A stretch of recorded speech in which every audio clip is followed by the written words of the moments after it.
Bonjour et bienvenue dans cette nouvelle vidéo de la chaîne D'une vie à l'autre avec la méditation. Aujourd'hui, une séance de questions-réponses. J'en profite pour vous rappeler que vous pouvez poser vos questions via la rubrique contact du site D'une vie à l'autre avec la méditation.fr et je tâcherai d'y répondre le plus rapidement possible si cette question n'a bien entendu pas été abordée lors de ces vidéos de questions-réponses. La question du jour. Lorsque je médite, j'ai l'impression de voyager. Des images défilent dans ma tête. C'est très agréable, mais je perds le fil conducteur de ma méditation, le souffle, le son, le corps, etc. On a souvent tendance à penser que l'état méditatif permet de voyager, d'être transporté et de nous placer dans une espèce de transe, en ayant des images plus ou moins agréables qui défilent dans nos têtes. Eh bien en fait, cet état-là n'est pas vraiment de la méditation.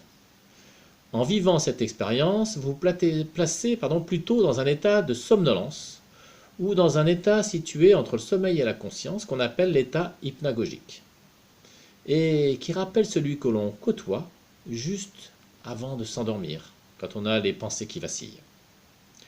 Alors, si vous pratiquez allongé, je vous invite plutôt à pratiquer assis pour éviter cet état.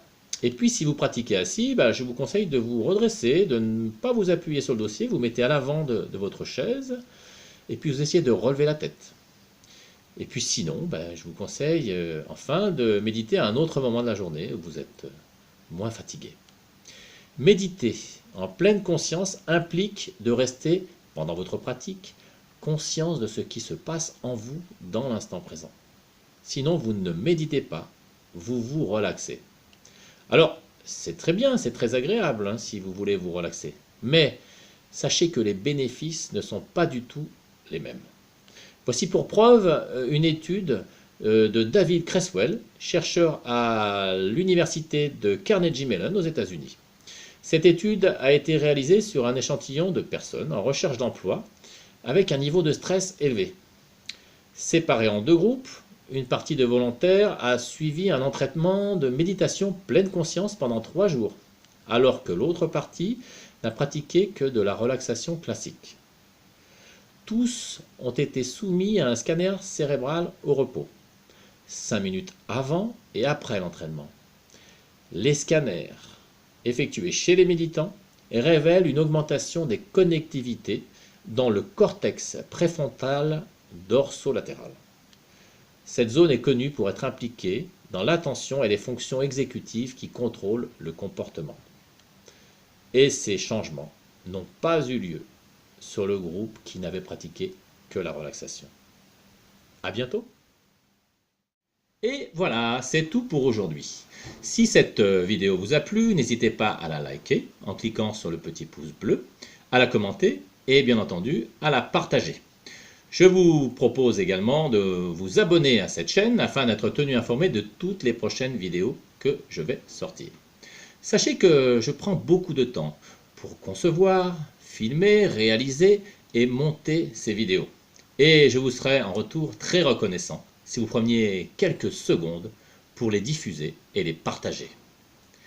Voilà, je tenais aussi à vous présenter mon ouvrage « D'une vie à l'autre avec la méditation » qui comporte de très intéressantes informations sur les origines, les principes et les vertus de la méditation, mais qui surtout comporte une méthode simple, progressive et très efficace pour vous initier à cette pratique.